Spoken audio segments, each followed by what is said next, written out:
All right, everybody.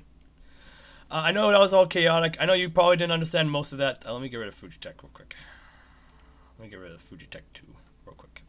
Because that was just there for a second. Um, Hi, everybody. Thank you for going through all the chaos. I'm sorry I didn't explain much, and I'll let them to do more explaining, but that's just how it is. Everything you're saying is different to me. Yeah, I kind of figured out it is for you, for Nico, because our main audience is different. Yeah. Let me talk about a few things. So, since you're all here, let me actually explain to all you who are, because my main viewers, they don't know what's going on. They don't know much about Yu-Gi-Oh. They don't know what this is. And just as I say that, ad break comes on. Oh, I realize I don't have 3 minutes ads. It's just like a minute 30 of ads. I should explain that. Um, give it a second. We're gonna go for ads first, and not talk.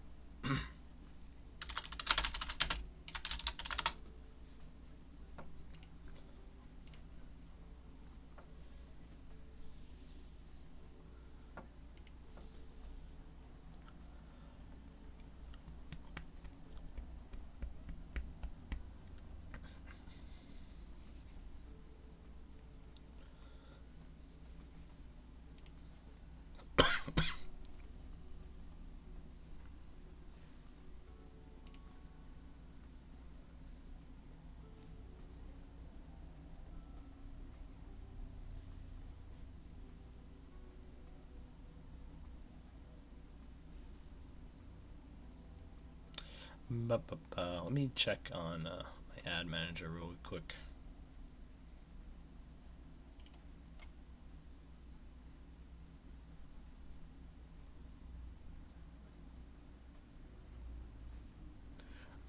Okay. It changed it. It changed my ads amounts.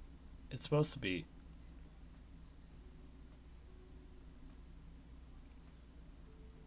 Okay, they changed it to a minute point five ads every 30 minutes instead of an hour. That's the automatic ad length. That's weird. I'd rather not do that, but I understand why. So yeah, once the ads are done, we're gonna talk. All right, ads are over. Okay, ads are over. Sorry about the ads. All right, let's talk.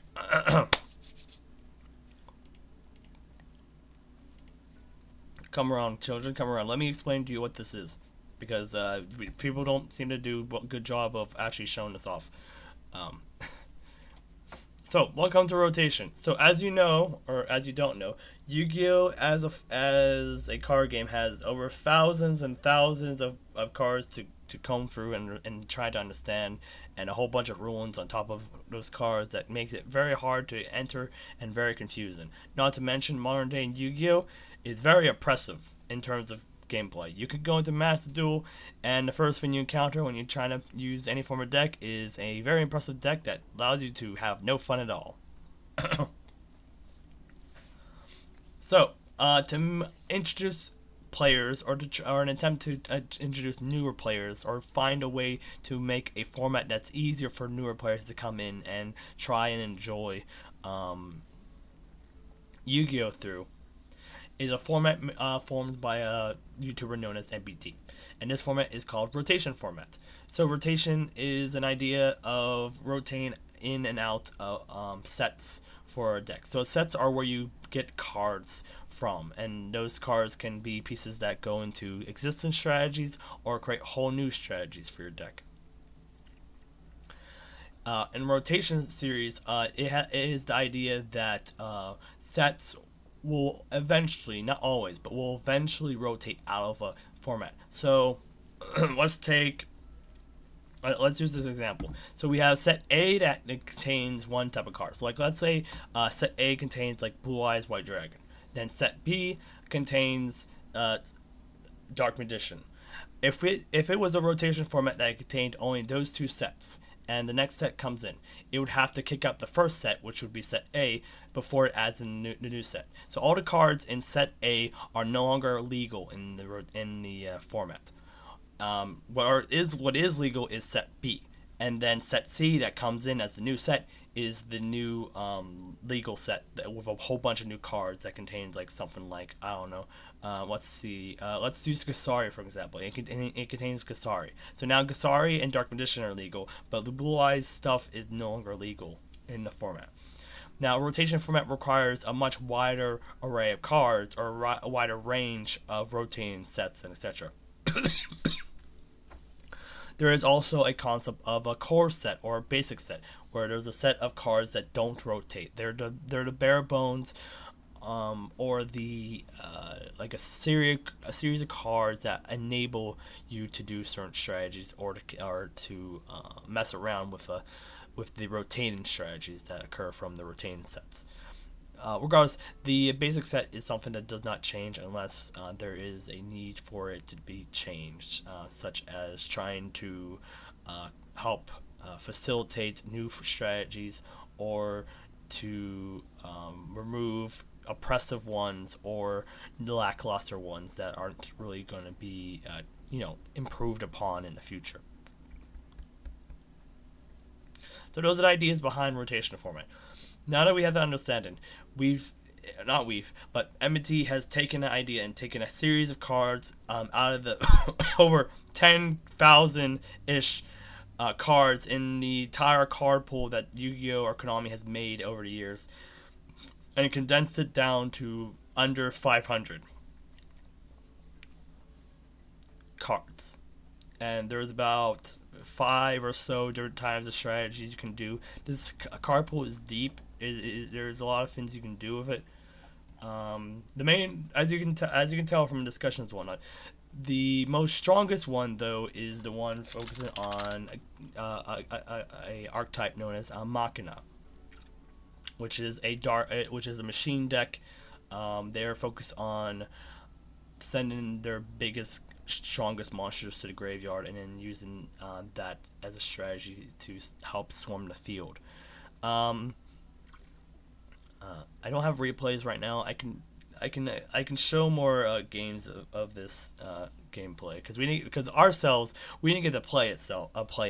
We got to see how Machina played, but we ourselves didn't get to play it because I don't play that deck. I play this Token Link deck over here, but that is essentially what the rotation format is. So as for ourselves, we did okay. We got 2-2 because I didn't get a chance to explain how I went. We went 2-2. In terms of wins losses, I went back and checked my math again. We went 5 for 5, so we won 5 games and we lost 5 games. So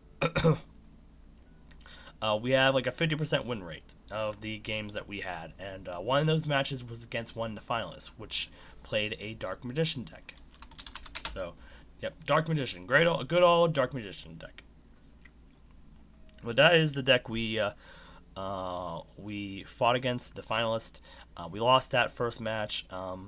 We won 2 others. We lost the third game against a deck called Unchained, which is focused on self-destruction and then using those destruction to special summon more monsters, and then using alternative ways of removing cards to summon more monsters.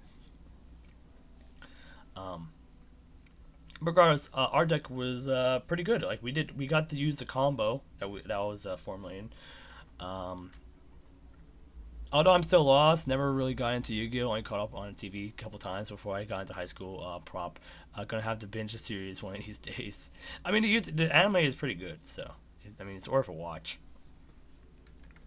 But I understand if it's still just gibberish. This format here, this rotation format, is like so far it is the easiest way to get in. Poetic, one of our opponents, he was completely new to Yu-Gi-Oh, and he came into rotation, and he got beat, but he still won 2 games. So if he can win 2 games as a first time Yu-Gi-Oh player and understand things at least enough, you can too with this format. This format, at least in proving that it can be an easier entryway for newer players, is absolutely true. It just needs a lot of tweaking. Because as a concept, it definitely works. It just needs tweaking. It needs balancing. It's hard to do that with existing cards because the cards are not really designed with that in mind. Which makes sense. You gotta, in order for to make these fins fair for a rotation setting, you have to design characters with rotation in mind. You can't design it with a larger pool of cards in mind, sadly. Anyways, I'm gonna go card by card with my own deck real quick. So, just to run down what our deck is. So we're gonna skip this Kusuriya card. We're also gonna skip Epigonia. We're gonna start with Timaton. So, this deck is able to facilitate a number of summons that very easily, especially in the formation of making columns. So, Timaton cannot be normal summoned or set, must be special summoned by the following effect. If 3 or more cards are in the same column, you can special summon this card from your hand. You can only use this effect of Iron Dragon Timaton once per turn. If this card is special summoned, destroy all other cards in this card's column. So, if you were to say, put this card in the middle column, so dead middle, everything in the middle dies outside of this card, and no one else can use that middle column at all. That is what it basically does. And we need to establish our own column of cards that fill in zones on the board before we can summon this guy. But when we do, we get some benefits out of it. Next up is Stardust Trail. Stardust Trail can be special summoned from our hand or graveyard when we tribute a card. This is important for later. We don't care about anything else. This is the only thing that matters, which is it special summons itself when there's a tribute. This is okay when you want to normal summon it, and then you can use it as a tribute for other plays. It's more important that this card is used for fodder to go into graveyard, or it can be used for other plays, depending on the situation. This is Tour Guide from the Underworld. This is a very iconic card. This card, when normal summon, allows me to special summon a level 3 Fiend monster from our deck. Right here, this set of cards right here that you see that we're going through, this is the main deck. When it means you can special summon 1 level Fiend monster from your hand or deck, it means from this main deck or cards in your hand. The main target for Tour Guide is Sangan. When he is on the field and then goes to the graveyard for whatever reason, we can add a monster with 1,500 or less attack points. So, for example, if he were to go to graveyard, we can grab another Tour Guide. We can grab a Stardust Trail, who has 500 attack, which is less than 1,500. He can just grab us a bunch of other cards. So, we summon Tour Guide, we get Sangan, we can take these away to link into a dark, and so now we get a free card in our hand just for this 1 card combo. And then Sangan can allow us to go into more combos as we go through the game. Sorry. This guy's name is Satellite Synchron. The only thing you care about, at least in terms of this deck, is that he can special summon himself whenever a card from the graveyard is special summoned. Notice there's a notable interaction between him and Stardust. So Stardust special summons from the graveyard if a tribute occurs. So in that sense, when this card is special summoned, we are able to special summon in this card right here from hand. That's only thing you need to understand. DD Crow can get rid of a card from the graveyard. As a quick effect. So this is what we call a hand trap. You can use it from hand whenever, so regardless of turn. So even if it's on my opponent's turn or my turn, I can use this to disrupt a play relating to their graveyard. So if we take the strong card everyone's been talking about, which is this guy, Rune Force, he can special summon himself from the graveyard by banishing 3 Machina monsters. Oh, no, not banishing. He can special summon himself by banishing cards up to a certain amount. So he needs a level 12 amount. So basically, every single main deck monster and some other extra deck monsters, they have a thing called a level. Stardust Trail here, for example, is a 4. And then, let's use Kusuriya as an example. Kusuriya is level 8. So to summon Rune Force from the graveyard, I need to banish Kusuriya and Stardust Trail in order to special summon him from the graveyard. We can prevent him from even doing that by just outright removing the Rune Force altogether with DD Crow. We can use DD Crow's effect, send him from our hand to banish the Rune Force, and they no longer have access to this Rune Force copy, or this card.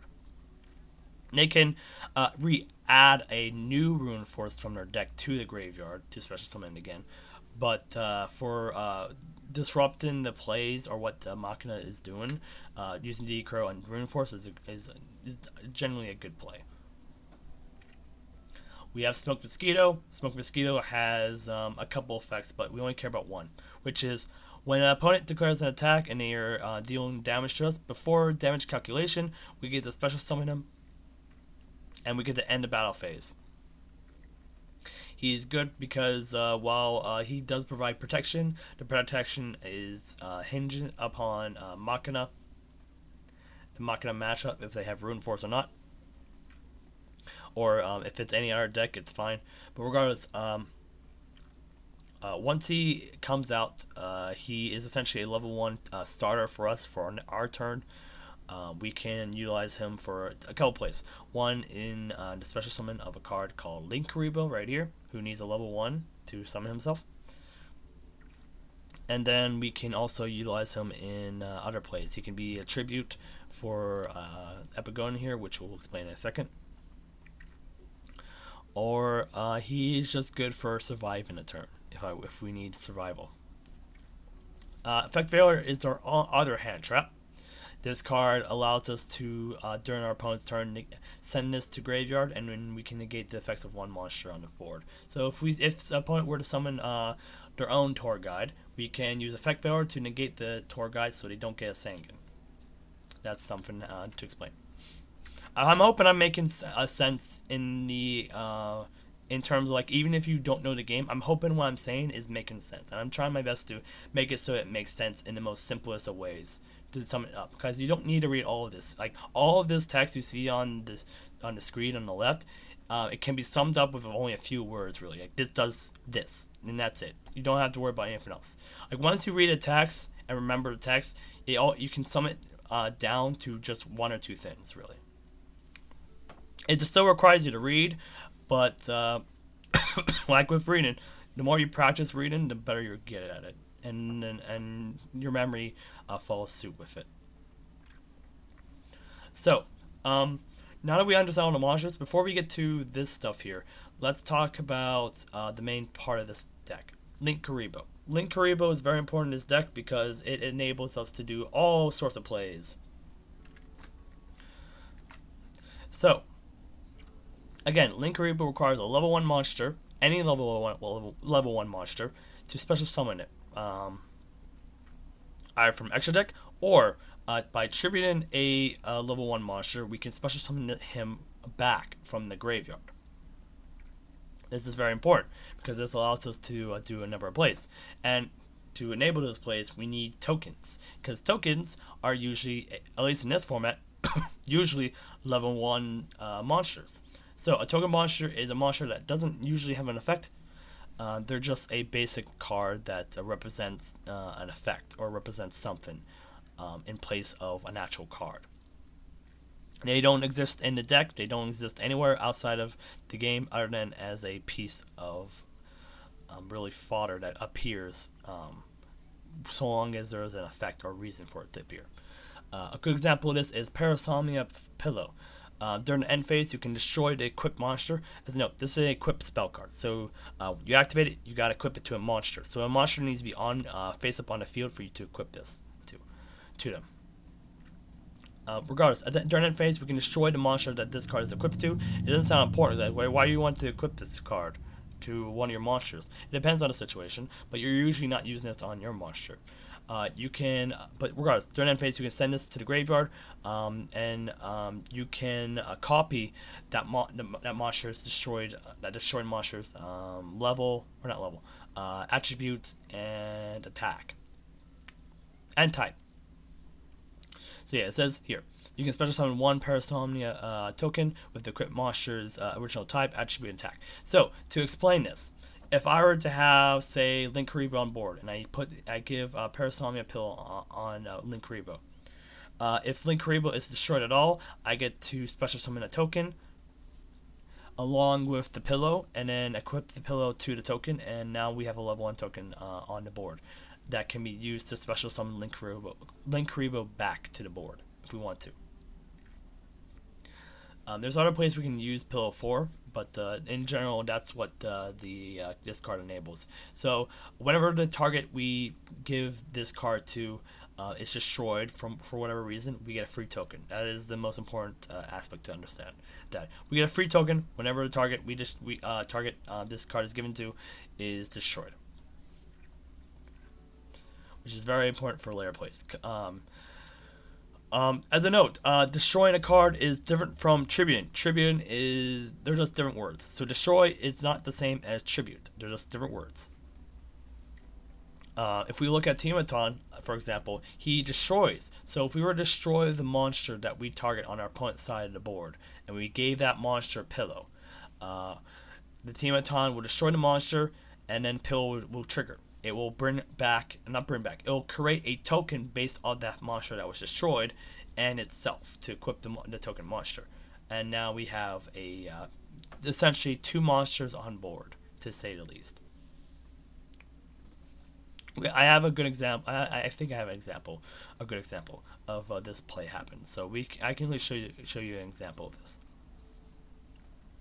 But now that we understand that we need tokens to special summon Link Kuriboh, let's go back and talk about Epigonin. Epigonin, you contribute 1 effect monster. Important to note, effect monsters. See all these orange cards? These are effect monsters. Dark Magician, he is a normal monster. There are 2 different cards. You can tell based on the color. Regardless, you can contribute 1 effect monster, special summon this monster from your hand, and then special summon 1 Epigonos token with the same type and attribute as the attributed monster's original type and attribute. So basically, if I were to use Epigonin and then I were to tribute a Link Kuriboh, the token that we summon will have the same attribute, which is dark, same type, which is Cyberus, as Link Kuriboh. That part does not matter. All that matters is that we get to summon a token that is level 1 with 0 attack and 0 defense.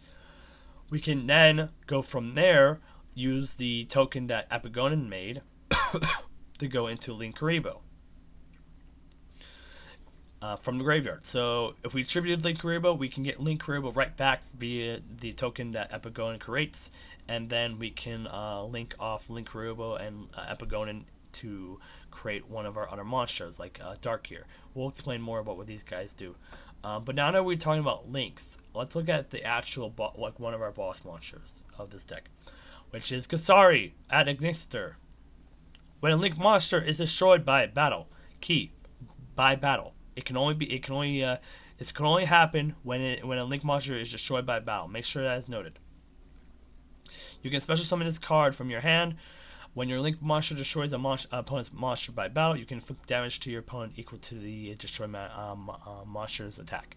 So, this card can special summon itself from hand. When Link Kuriboh, for instance, is destroyed by a battle. So if we are in a situation where we gave Pillow to Link Kuriboh, and our only way of triggering Pillow is to essentially battle or crash the Link Kuriboh during our turn into another monster, that's something we're going to have to do. But it's also beneficial. So we attack, let's say, Link Kuriboh into a tour guide. Link Kuriboh dies. We get Pillow. Pillow gives us a token. But at the same time that this card gives us a Pillow, we trigger Kusuriya from hand, which summons Kusuriya. And now all of a sudden we have a 3k giant beat stick versus a 1k card in tour guide. And this is during battle phase. So Kusuriya here will be able to attack, and then our token will be summoned in attack mode, and it can also attack. So we have at least so we'll be doing like 2,300 damage, depending on the setup. This ain't going to be always be the case, but it's just an idea of like what this card can enable or allow us to do. If your opponent were to attack Link Kuriboh, which is the most popular way of getting rid of Link Kuriboh, then in response we can bring out Kusuriya, and then during our turn we have a 3k beat stick to survive off of, basically. And if Kusari is in the graveyard for whatever reason, he also provides us with a alternative way of handling battle. So, there's a second effect.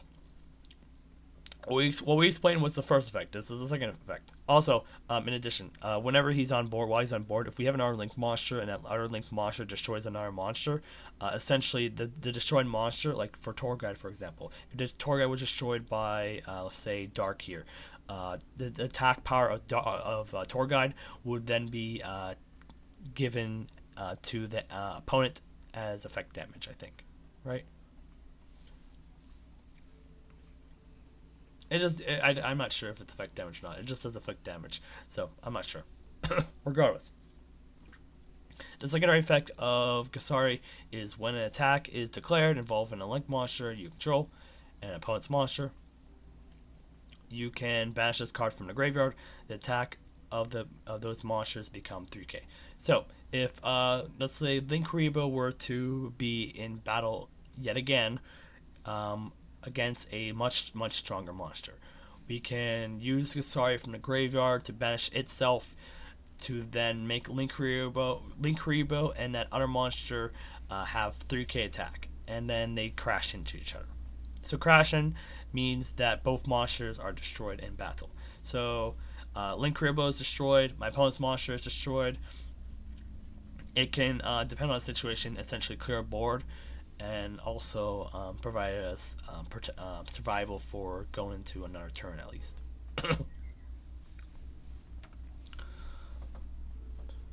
And that's it for our main deck monsters. So since we're going through a link strategy, we have Silent Regression. Silent Regression allows us to essentially get to destroy a card, and while also getting a free draw. Silent Regression in this deck is essentially for free. We always get a plus off it no matter what, thanks in part to Link Kuriboh. So like anytime we special summon Link Kuriboh from graveyard, if Silent Regression is online, as a note, trap cards, when they're played, they need to be set down into this spell or trap zone, face down, and you can't activate them until the start of the next turn, at the very least. So they need a while before they can come online. But if a Silent Regression, for example, is online, we can, if we use Link Kuriboh or special summon Link Kuriboh from, like, for example, the graveyard, because we used a token, we can use Signet to destroy and disrupt our opponent's turn, thus enabling us to not only prepare for next turn by getting a free draw, but also preventing them from really doing anything, which gives us a window of opportunity. So this card is really good for this deck, and it's really for free. Most of the time, though, our opponent sniffed out the Signet and always got rid of it. So we never got really much use out of it, but it is very useful. And it's very powerful in this deck. Because any card in this deck essentially is a one-card combo. Or not really a one-card combo, but it's an extender that allows us to just keep on playing. The next trap is Terrors. This allows us to swap a card in the graveyard with a card in the on the field. So if Torguide was on the field and we target Terrors with this,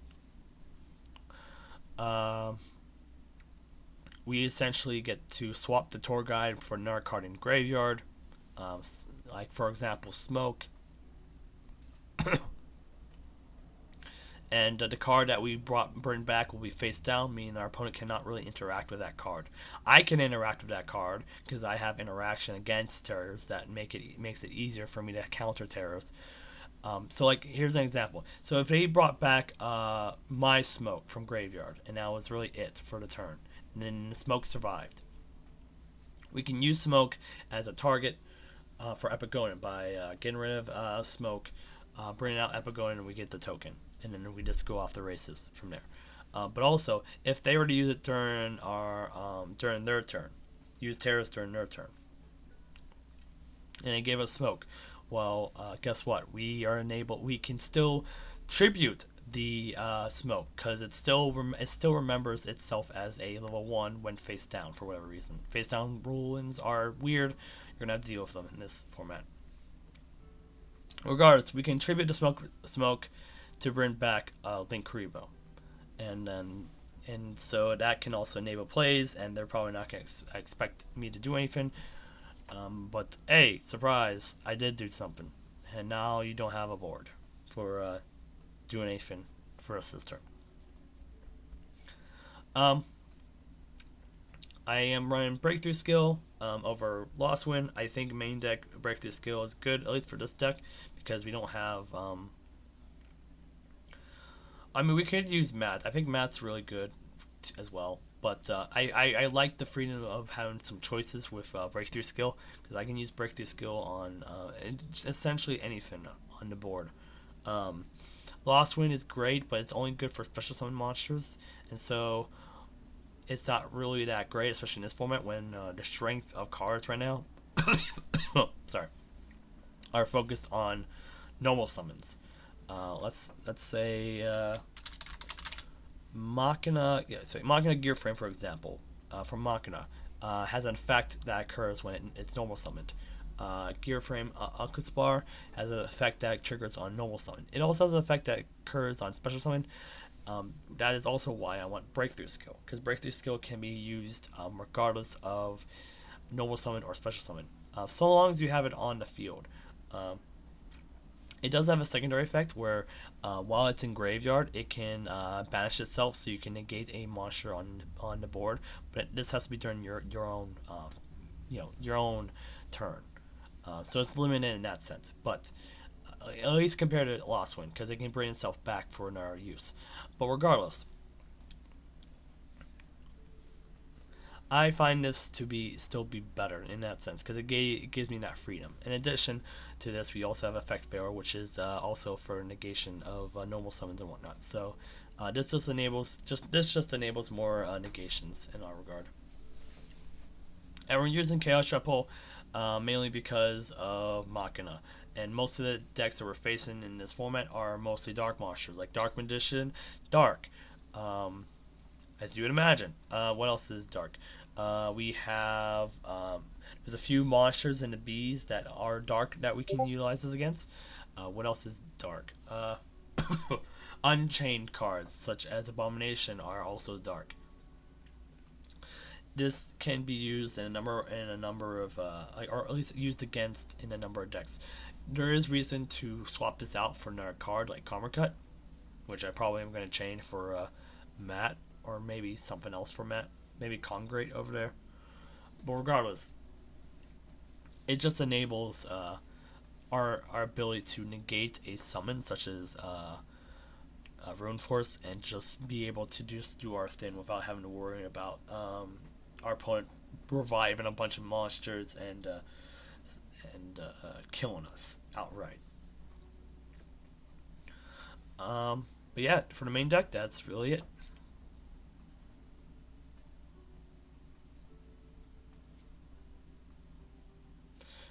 Let's see, what else can we talk about? Yeah, let's talk about the extra deck. We play two Abomination, just in case one. We play more than one, just in case that one, the second one dies, or the first one dies, and so we have a second one, in our extra deck just in case. But also because we can enable a lot of summons, even after we go through all of our stuff. We can eventually rebuild back to that if we have enough time. So there's that. Abomination himself is a very good card. During end phase, he can destroy one card, which is great. Whenever a monster is destroyed, he can destroy a card on the field, which is also good. Um, and when a card is just on the field is destroyed by effect, he can destroy a card. He can essentially destroy up to 3 cards per turn, depending on how things go. But regardless, he is a great way of clearing the board, especially for us against like someone like Dark Magician, etc. So he's a really good boss monster. You do have to be selective of when you play him, because once you go in, you are like if you go all in, you're essentially out of resources at that point, depending on how you set things up before you go into Abomination. So you have to think about when to play this card. There's times where you play him and he does nothing, and there's times when you play him and he's like the absolutely unstoppable force that he is. Now let's talk about the actual start of the deck. Borrow Code. So I didn't get a chance to use him much, at least in the way I wanted to use him, but it's fine because we had other plays that enabled us to win, which is just as good. So Borrow Code. This card cannot be destroyed by card effects when a Link monster points to it. So Link monsters have a key aspect to themselves. One, well, there are actually two. One, they have to be summoned in a zone known as the Extra Monster Zone. And two, they have these things called link arrows. So you see these red arrows? These are link arrows. These also represent how many materials these cards need in order to be summoned. So Abomination, for example, is a link 4. He needs 4 materials to be summoned. However, there's ways to circumvent this. One of those ways is having other link monsters. So let's say if I had Borrow Code here. He is a link 3. I just need one more monster, or a link 1, such as Link Kuriboh over here, to summon off of him and Link Kuriboh into Abomination. So you can use other link monsters to help facilitate an easier summoning of other link monsters, such as link 4s. You just have to make note of the conditions. For Unchained Abomination, he just needs any 2 monsters, so long as one of those monsters is a link monster. Oh, that's why I couldn't use Abomination then. Okay. Regardless, we have Borrow Code Dragon here, who cannot be destroyed by card effects while a link monster points to it. So, if an arrow like Borrow Code's, for example, was pointed at another Borrow Code,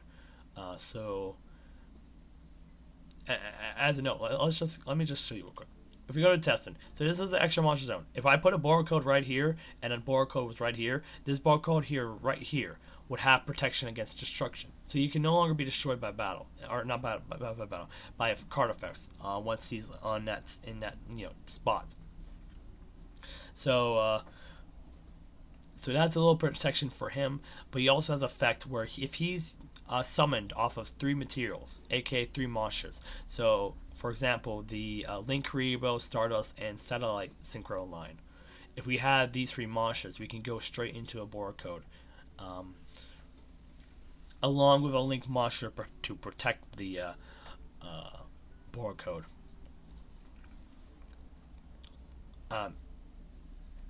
But yeah, by having those 3 monsters, he gains an effect where he can destroy all monsters on the field. And ironically, thanks to his protection, he generally, without the protection, he would destroy himself. But if you have the protection, he destroys everything else on the field besides himself, because he has the protection.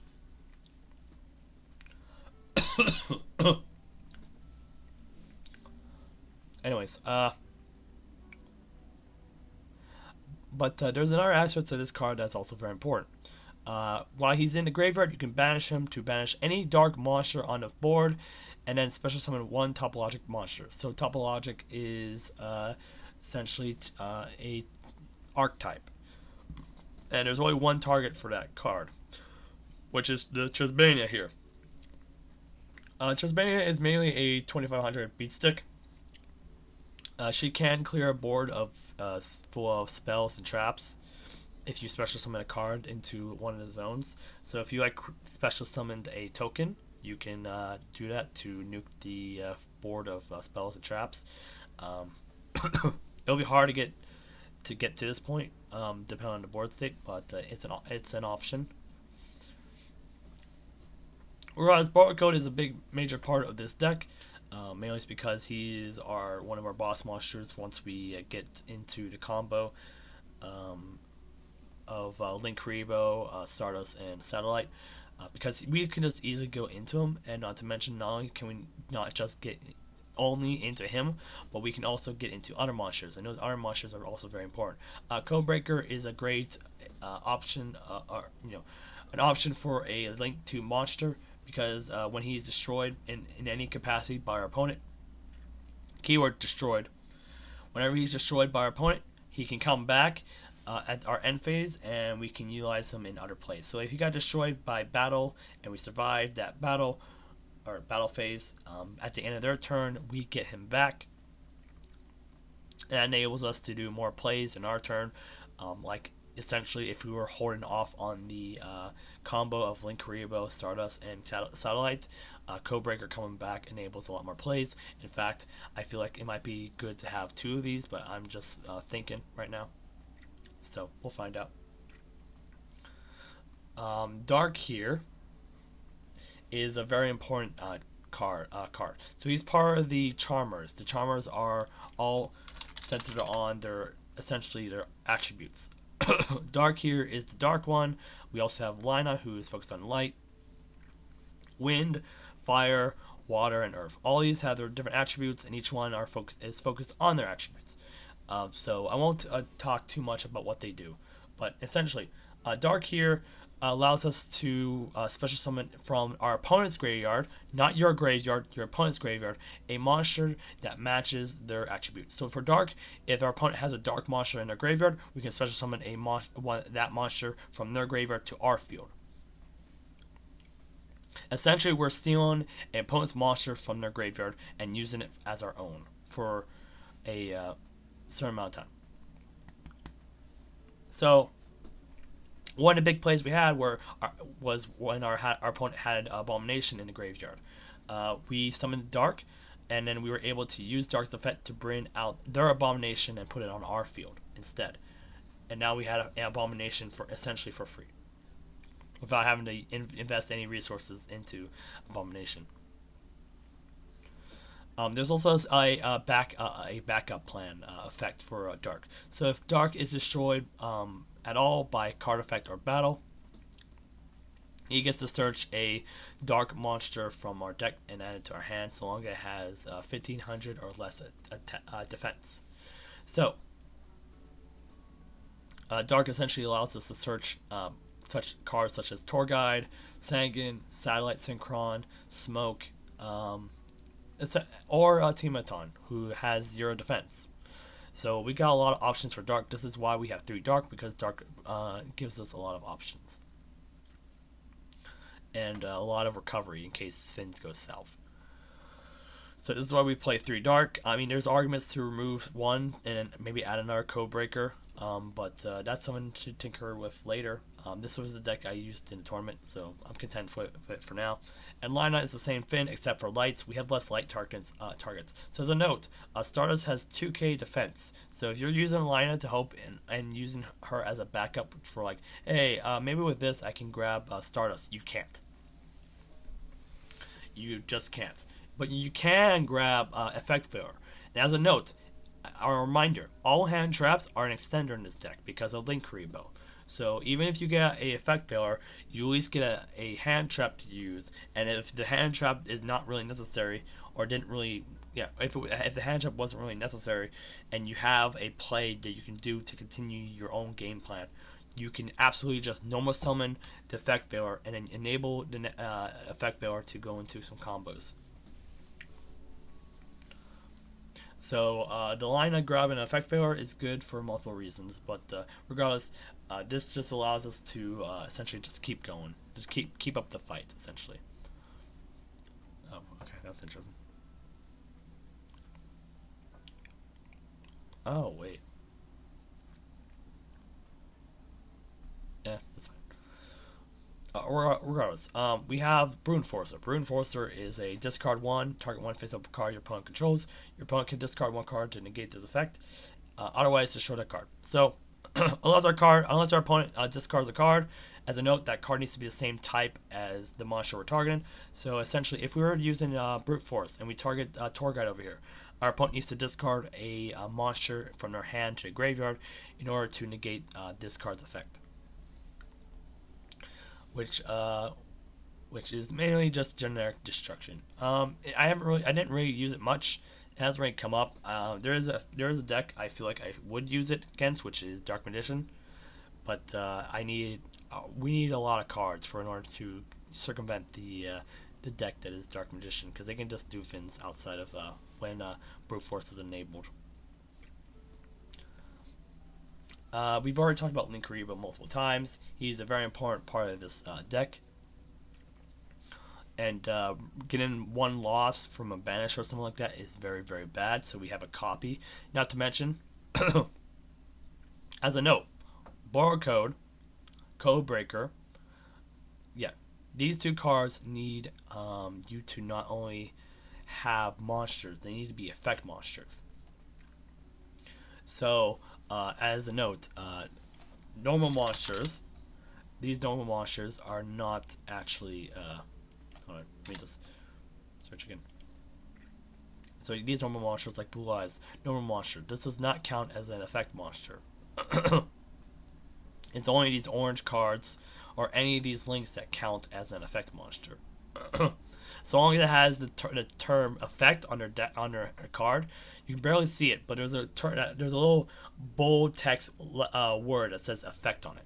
That means it's an effect monster. So we could use Link Kuriboh into Codebreaker if we want to, so long as we have another monster. Where was that? But yeah, if we have a token, we can utilize it. Most tokens are not considered effect monsters in this regard. So you cannot use a token to go into like Codebreaker or Borrow Code here. You need to get the token out of here in order to be able to do other plays. So in that case, you would summon Link Kuriboh either from graveyard or extra deck to remove the token and enable you to do more plays, such as going to Borrow Code or even Unchain Abomination, which requires a Link monster, which Link Kuriboh is one of those Link monsters. So.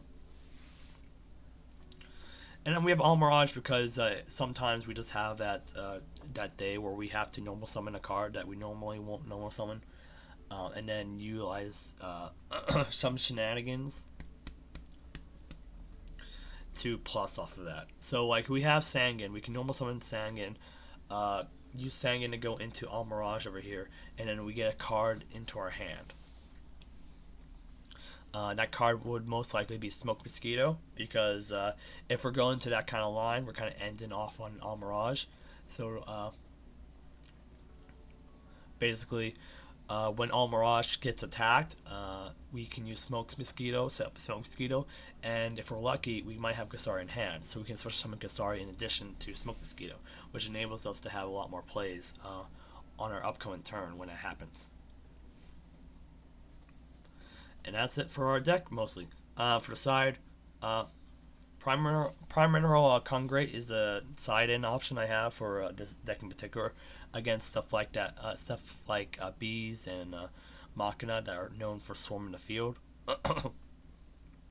So far, I've had not much success with this card, so that's why I was thinking of siding it out. I might actually side it out soon, but we'll see. But regardless, this card basically special summons itself whenever a card is moved out of the hand or deck into the graveyard, which is what a lot of decks do. Fanta, there's not much you need to know about Fanta, other than it special summons itself when your opponent summons a Link monster. So this is great against Link decks.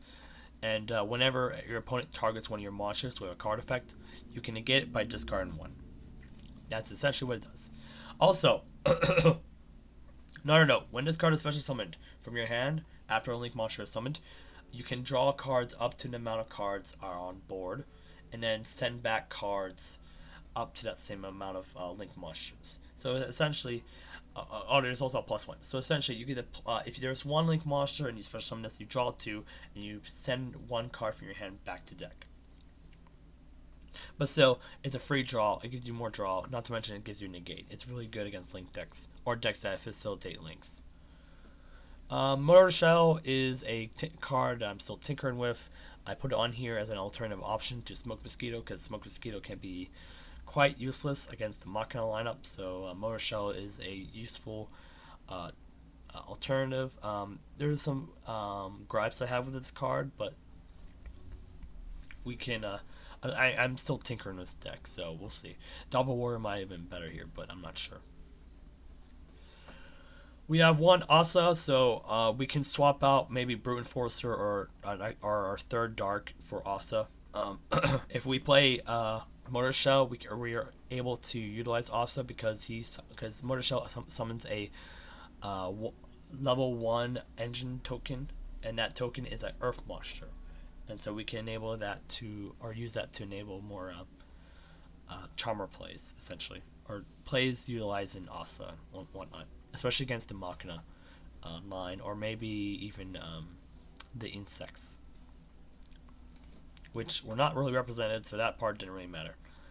3 MST to take out spells or traps, and then finally we have 3 Karma Cut. Discard 1, target 1 face up monster your opponent controls, and then banish that target along with all other copies in the graveyard. So for Dark Magician, they like having Dark Magician in the graveyard because they can special summon it off of Eternal Soul, which we saw in the finals. And regardless, um, of the fact that they do, if they had another copy of Dark Magician in their graveyard and they summon one to field, we can use Karma Cut, discard 1, and then basically banish not only the copy on board but a copy in graveyard, and essentially killing their deck strategy until they get another Dark Magician. So it's really good in that regard, but it's an aside because I feel like Karma Cut's use is there's other cards I can use, and I'm more focused on like what in like a diversity aspect rather than just Machina, just in case. And so, I mean, Karma Cut's really good, but all at the same time, it's also very, very weird to use, especially in this deck, because discards are very much in a premium. And yeah, that is my rundown on my deck. I'm sorry for the long-winded explanation. That it probably didn't make sense to some of you, but I wanted to explain my deck and at least have it somewhere for the sake of those who enjoy Yu-Gi-Oh and were playing the format. I've been enjoying rotation format. It sucks that there's not a lot of attention to it. When I was talking about on stream about doing something new, this is what I was talking about. I was going to do some more rotation Yu-Gi-Oh content, essentially. Maybe Yu-Gi-Oh content in general, just to help promote this format. Because I do believe in this format, and I feel like it can be better. It just needs tweaks, and I hope that it just gets more attention. Because, like, one of the issues that this format has, it doesn't have a lot of attention to it. And that's mainly because there's a lot of content for it. Like, not many people outside of the person who organized it has content for this format. And so this format's kind of on its last legs, as some people were mentioning before. Not I want to say last legs. It really depends on if we can just revitalize the love for this format. But it's definitely hard for a lot of people to get into this right now, especially people who were already in the format and they kind of got they kind of left because they felt it was like too boring and stuff like that, and disjointed. So in the future we might do more of this. I'm gonna figure out how we organize these streams in the future. We'll probably be doing a lot of deck theorizing and talking. But yeah, just know I'm getting better. My voice is looking lost right now, but I am getting better. We'll probably be streaming PGR when we get back on maybe Monday. I'm feeling PGR because we have a lot of content to get caught up on PGR, so PGR for sure. Then after PGR, we'll probably do some Honkai. On Tuesday, perhaps. Yeah, we're probably gonna dedicate a day of Honkai on Tuesday, just to get all the event stuff done, so I have more time. And then maybe more PGR the day after. I'm gonna do Reverse 1999 in the background for now, because there's just too much stuff going on, and I think we'll try to fit in some Shadows of Doubt and Cyberpunk this week, or maybe Armored Core, so we can at least get Armored Core finished, because we're still in the middle of Armored Core. Aside from that, we'll just be trying and fitting in more of these games for Yu-Gi-Oh and stuff like that. This weekend, Friday and Saturday are gonna be booked, but soon I will have my Friday and Saturday freed. So we'll have Friday and Saturday streams back online for a while. So that'll be something to look forward to. But yeah, I am so sorry for me being sick and everything like that and being gone for like the past week. I know I shouldn't be saying sorry because like there's no like it's completely out of my hands and out of my control. But I still feel like I still need to say sorry for all of that and everything. Now, my voice is starting to die on me, mainly because I think it's not really hydrated right now, so I had to go do that. But in general, it is late. It's 5 p.m. It's almost 6 p.m. Um, I'm probably gonna be uploading a lot of Yu-Gi-Oh stuff on the YouTube channel, so look forward to that. Or not, it's up to you. But I'm just doing my part for the rotation format. Regardless. Do let me know how you feel about the Yu-Gi-Oh content. If you feel like I need to do more explanations or anything like that, please let me know. I'll be free. I'll it's and if you want to join this format as well, you can still do such. So I linked the YouTube video of the MBT's rotation thing. So there is a Discord you gotta join for to participate in rotation format because all of the resources and whatnot are on there. Here's the link.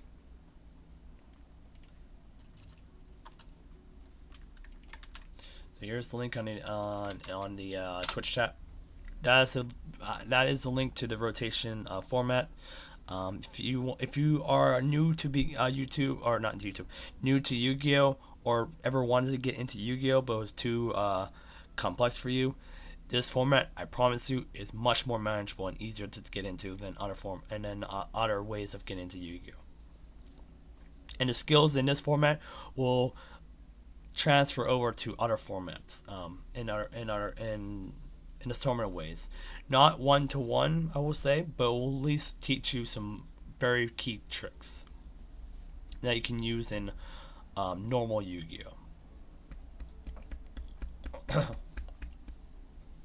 It certainly taught me a lot more than I expected. So, regardless, also if you want to see me more or something like that, there's also that if you want to do that. So just look at that video. Check the description. The description should have the. I guess the description doesn't have it.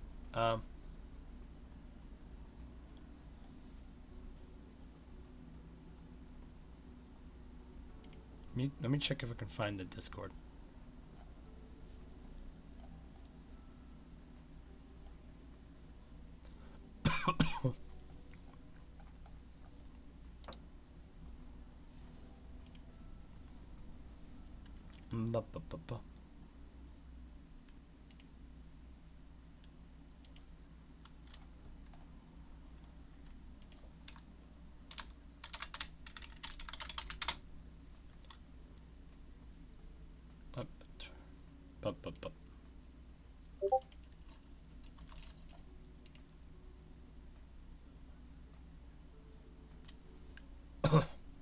I'm actually not finding. I can't not find the Discord here for rotation format. That would explain a lot actually. Where is the link to the? Okay.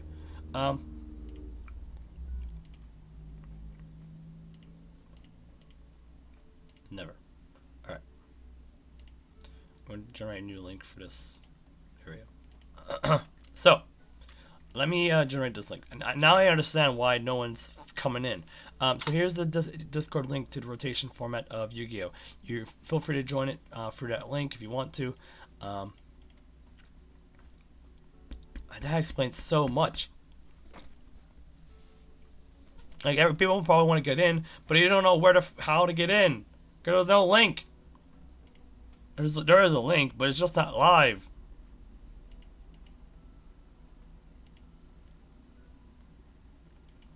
My gosh, how did this happen?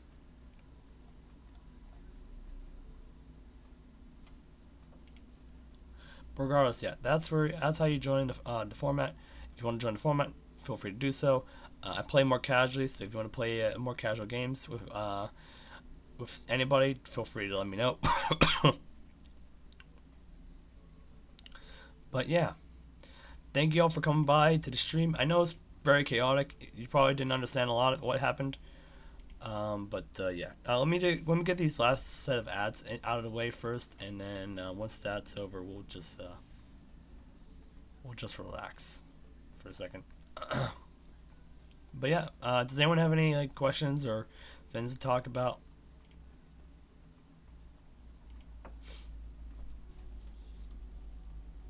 I don't. Let me say this. Thank you, Nika, for coming by. Even if you don't understand it, I'm good. I don't know. Maybe I'll give it a try. But I really play these types of stuff unless it's with friends, and don't think of any of my friends really into games or on a whole. That's fair. I mean, you can consider me as a friend. I'm joking, but still, I am an option. You can use me as a punching bag. I don't mind. Anyways, as we're going, let's wait a second for ads to be done.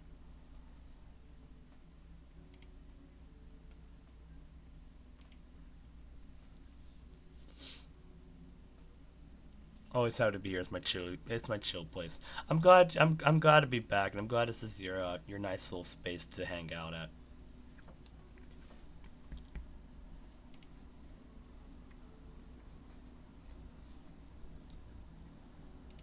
So again, plan PGR Monday probably, or Sunday, depending on how. Nah, probably not Sunday because I'm busy on Sunday. So definitely Monday.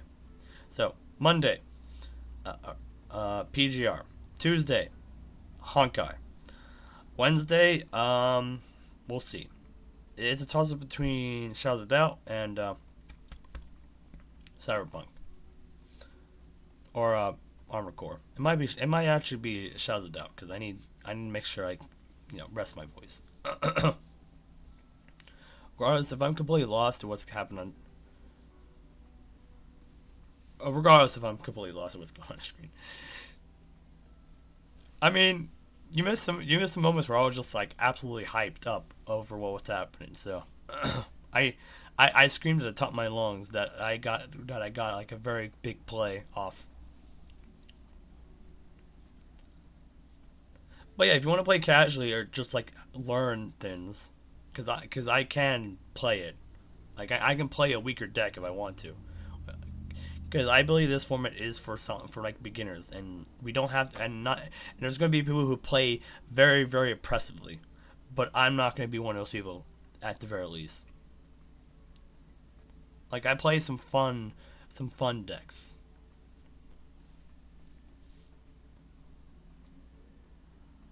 And there's also people who posted their decks, and you can always copy those decks if you want to. The only hard part is just learning the game. That's the only hard part, and this format just enables that to be an easier process.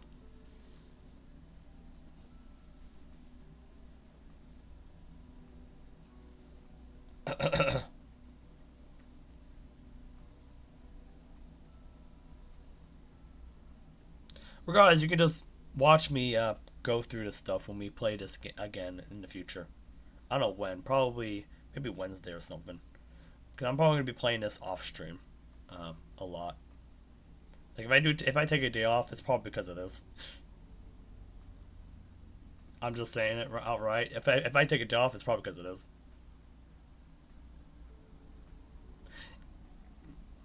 That's why this is a good place to learn, Nico. Because this is a smaller amount of cards to memorize or to know of, so it's easier to manage and handle.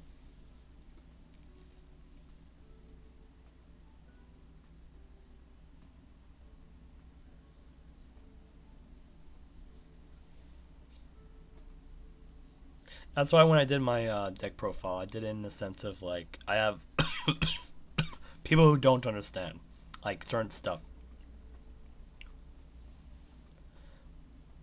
but easier to understand. Like hold on, let me go back to the replay.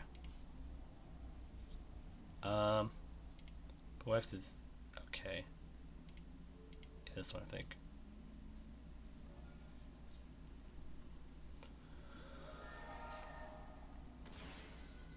So yeah, that was the tour guide. So tour guide, we summoned it. So normal summon tour guide from hand. It brought out Sangan from our deck to board. Then we used them both to summon Dark. Then we used Dark, and then at the same time, oh no, we didn't use Dark. We summoned Dark, and then at the same time we summoned Dark. Sangan's effect activates, which allows us to get up Stardust. And then we just end our turn there. And when I was talking about Tiamaton here, when it means column, so like you see this middle row, 1, 2, 3, 4. This is the center column. This is also a column, 1, 2, 3, 4, 5. This is the extra monster zone. This is where you can play Link monsters at, or Pendulum monsters. These are Pendulum monsters. They're a mix between a monster and a spell card. They run on different rules. It's harder to explain these cards because the pendulum stuff isn't that great, but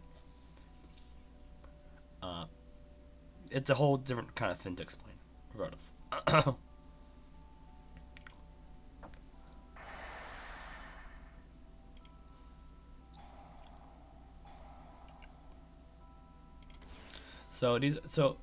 So pendulums, they're able to special summon a bunch of monsters so long as there's a scale.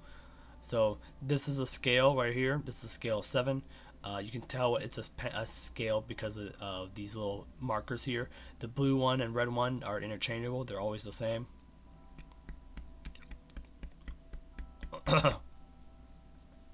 At some point, there was probably an idea to change these numbers from one side to the other, but they just decided to make it the same number both ways. Regardless, since there's a 7 here and there's a 0 here for this one right here, this enables you to summon any monsters from your hand or any pendulum monsters like this Archfiend right here that was on top of the extra deck here. This is the extra deck, by the way. This big deck over here is the main deck. Regardless. Because this Archfiend was in the top here, on top of the extra deck, it couldn't really come back unless you used a pendulum summon here. So the pendulum summon brought back the Archfiend, and then the Lance here. And they're able to summon the Lance and Archfiend because you can special summon any monster from your hand or any pendulum from the extra deck, so long as you have the space for it, and so long as the monster in question is of a level in between the two numbers. So you have 7 and 0. That means you can only summon a monster with the levels of 1, 2, 3, 4, 5, and 6.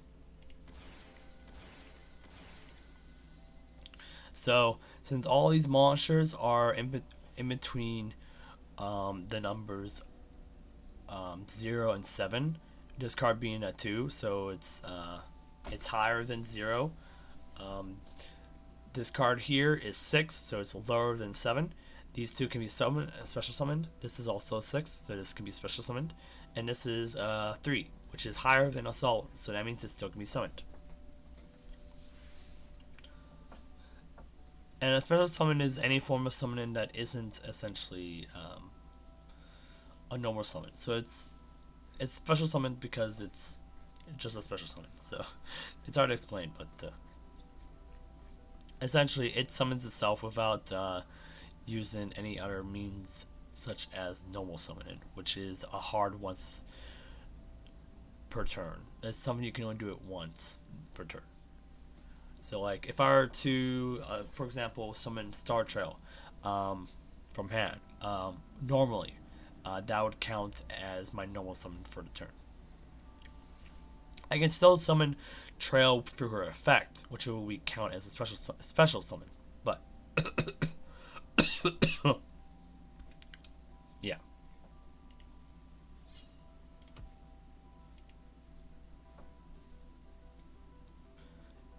Yeah, maybe I'll fit time in to give it a try. I'm in my backlog of games I'm clearing out of my library. I know, right? I have such a backlog, especially for on-stream games. Like, it's crazy. And then this pops up as something I've been doing all week while I was sick. I'm like, you know what?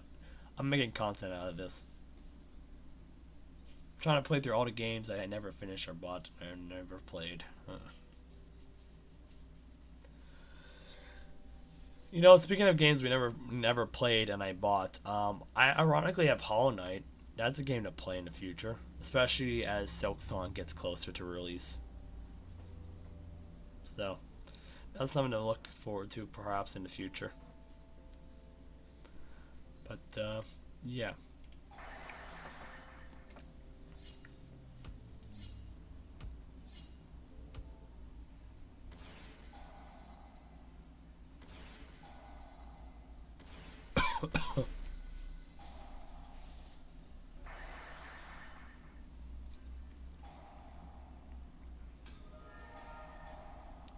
This is a big crazy play. So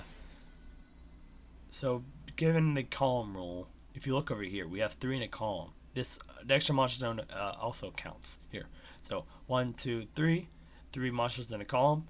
We get to special summon Timaton as a result. So time for some fun. We get to destroy Abomination, which enabled a key play in a little bit here, which is steal the Abomination from their graveyard. The graveyard is any monster that's destroyed and then sent into here, like destroyed from the from here, or if any card that references the graveyard, that's where a card goes to. This is the graveyard, and up here is the banished pile, where any card that's banished goes to.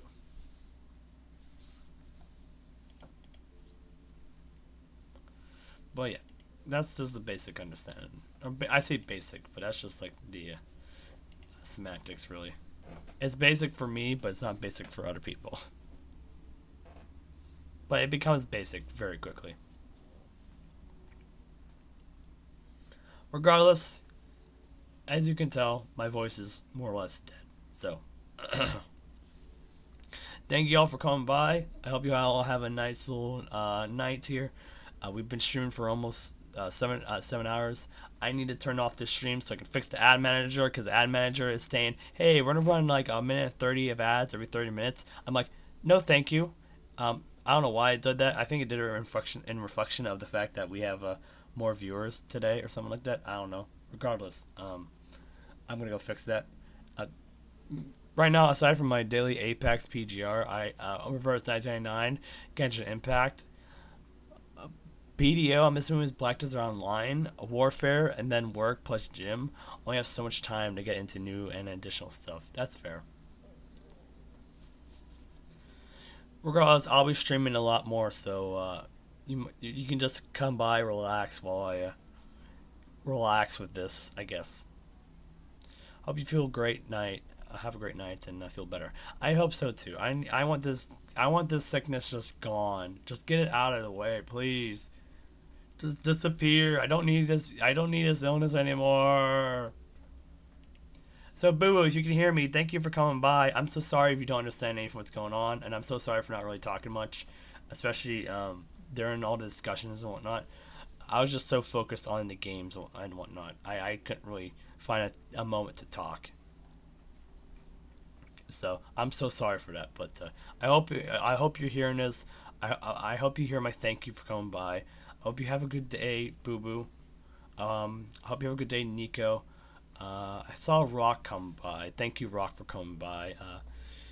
Thank you, Jack, for coming by. Thank you, everybody, for coming by. Thank you for everybody who organized the tournament. Thank you for everyone who came by at the VC and were cool with having our voice on the stream and whatnot. I had a fun time with this tournament. This tournament was actually really fun. I wish it wasn't so early, but I understand why it has to be early. But because